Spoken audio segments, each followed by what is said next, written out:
اعوذ باللہ من الشیطان الرجیم بسم اللہ الرحمن الرحیم اما بعد فقد قال رسول اللہ صلی اللہ علیہ وآلہ وسلم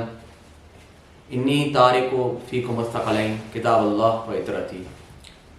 سرور کائنات حضرت محمد صلی اللہ علیہ وآلہ وسلم فرماتے ہیں کہ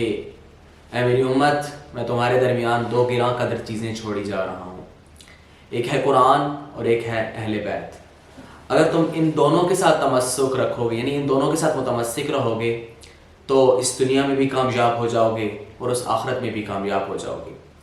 ہم دیکھتے ہیں کہ انسان وہ جو ایک سکسیسفل پرسنالٹی ہوتی ہے، جو ایک کامیاب شخصیت ہوتی ہے، اس کی ہم پوری زندگی کا مطالعہ کرتے ہیں، پوری زندگی کے ہر پہلو کو دیکھتے ہیں کہ فلاں پہلو میں وہ کیسا تھا اور فلاں پہلو میں وہ کیسا تھا۔ اور جب وہ اس کے آخری کچھ لمحات ہوتے ہیں، اس کے آخری کچھ دن ہوتے ہیں، وہ اس کی زندگی کا نچوڑ ہوتے ہیں، ان پہ ہم زیادہ غور کرتے ہیں کہ اس میں ہمارے لیے سبق ہوگا کہ ہم کیسے کامیاب ہو سکتے ہیں۔ اب سید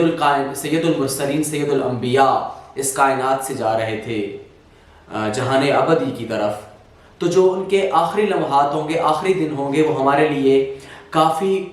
سبق آموز ہوں گے، اور جو ان آخری لمحات میں وہ بات کریں گے وہ ہماری دنیا اور آخرت کی کامیابی کی گارنٹی ہوگی کہ اگر ہم اس پہ عمل کریں گے تو ہمارے لیے کامیابی اٹل ہے، پختہ ہے۔ اب سرور کائنات نے آخری خطبے میں فرمایا کہ اے مسلمانوں، اے میری امت، میں تمہارے لیے دو چیزیں چھوڑی جا رہا ہوں، ایک ہے قرآن، ایک ہے اہل بیت۔ اگر ان دونوں کے ساتھ متمسک رہو گے تو کامیاب ہوگے، یعنی دونوں کے ساتھ تمسک رکھنا ہمارے لیے ضروری ہے، ہماری کامیابی کے لیے ضروری ہے۔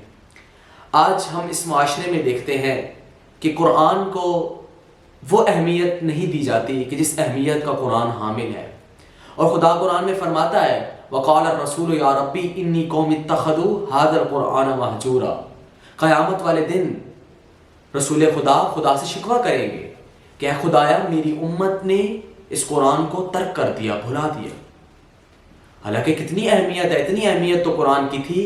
کہ پروردگار عالمین کے پیارے حبیب حضرت محمد صلی اللہ علیہ وآلہ وسلم طائف کی پہاڑیوں میں پتھر کھا کھا کے بھی اس کی تبلیغ کرتے رہے۔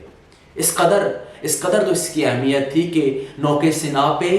زہرا کے لخت جگر نے اس قرآن کو نہیں چھوڑا۔ اس قدر اہمیت ہے اس قرآن مجید کی۔ اور رسول خدا خود فرماتے ہیں اشراف امتی اصحاب اللیل وحملۃ القرآن، میری امت کے دو لوگ صاحبان عزت ہیں، اس کی دو لوگ باعزت لوگ ہیں، ایک